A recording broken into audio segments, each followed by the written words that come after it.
কাউকে অসম্মান করতে গেলে শিক্ষার দরকার পড়ে না, কিন্তু কাউকে সম্মান দিতে গেলে শিক্ষার দরকার হয়। আর সেটা হলো বাবা মায়ের দেওয়া শিক্ষা। ছেড়ে যাওয়ার সিদ্ধান্তে যে অটল, তার কাছে নিঃস্বার্থ ভালোবাসাটাও একটা অভিনয়।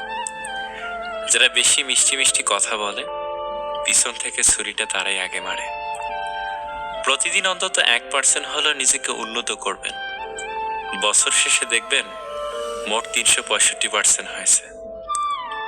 যে কোনো সম্পর্কের পাসওয়ার্ড হচ্ছে বিশ্বাস। মানুষের বেঁচে থাকাটাই অস্বাভাবিক, মরে যাওয়াটা স্বাভাবিক। আজ হয়তো সময়টা খারাপ, কিন্তু সারা জীবন থাকবে না। তবে আজ যাদের চিনে নিলাম, তাদের সারা জীবন মনে থাকবে। অতিরিক্ত আপন হতে যাবেন, দুঃখ ছাড়া কিছুই পাবেন না।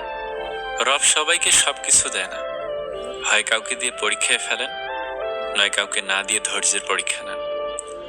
জোর করে কোনো কিছুই পাওয়া যায় না, ভাগ্যে থাকলে কেউ কেড়ে নিতে পারে না।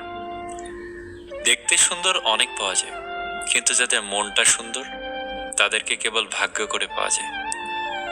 যে তোমাকে অবহেলা করবে তাকে ধন্যবাদ দিয়ে দূরে সরে যাও, কারণ তার অবহেলার কারণেই হয়তো তোমার জীবনে এত উন্নতি। অবহেলা থেকে মানুষ অনেক কিছুই শিখতে পারে। অবহেলায় মানুষের জ্ঞান শক্তি বৃদ্ধি পায়।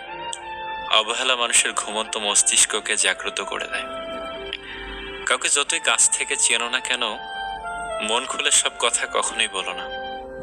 মনে রেখো, এ যুগে বিশ্বাসের মর্যাদা কেউই রাখে না। জীবনে যদি বারবার পড়ে যান, তবে পথটাকে বদলান, স্বপ্নটাকে নয়।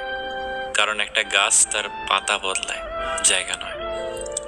মনোবিজ্ঞানীরা বলেন, নাম্বার 1, কেউ যদি তুচ্ছ বিষয়ে অনেক হাসেন, তবে সে ভিতর থেকে খুবই একা। নাম্বার 2, যদি কেউ অতিরিক্ত ঘুমায়, তাহলে সে অসুখী। নাম্বার 3, যদি কেউ কম কথা বলে, কিন্তু যেটুকু বলে